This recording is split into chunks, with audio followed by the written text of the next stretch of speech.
que é o tal do sujeito, verbo, objeto?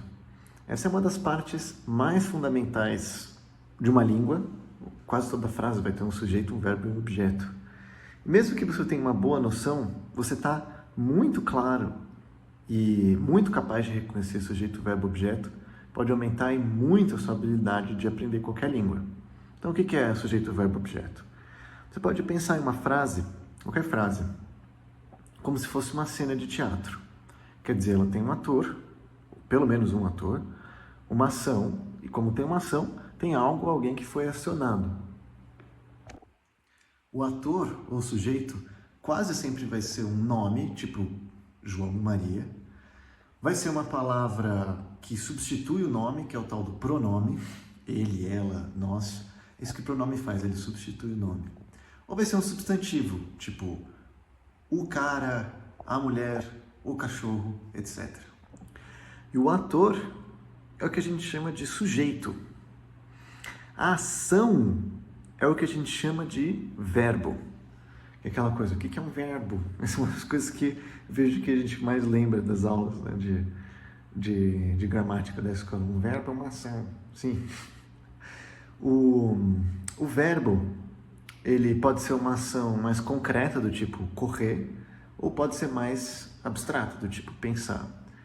Em uma cena de teatro, a ação é o ponto de foco. Claro, você não tem uma ação sem ator, mas a ação é o ponto mais importante. Na língua também é assim. E aquilo ou aquela pessoa que está sendo acionado é o que a gente chama de objeto. Também, ele quase sempre vai ser um nome, um pronome ou um substantivo.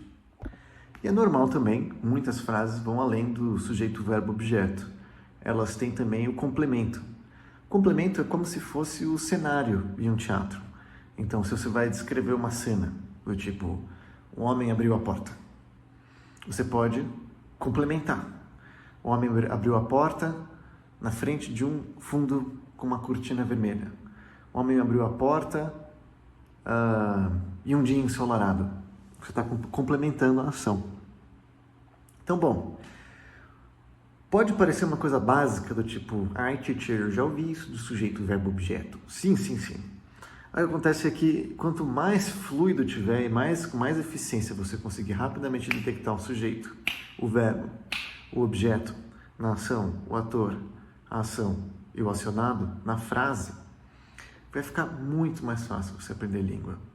Então, dica de prática, pega qualquer frase daquele seu documento de aprender língua ou abre aí um texto qualquer, de notícia pode ser, e sublinha ou marca qual que é o sujeito, qual que é o verbo, qual que é o objeto. Quando você estiver estudando, ver uma frase nova, qual que é o sujeito, qual que é o verbo, qual que é o objeto, qual que é o ator, qual que é a ação, qual que é o acionado. Boas práticas, bora fazer a língua funcionar!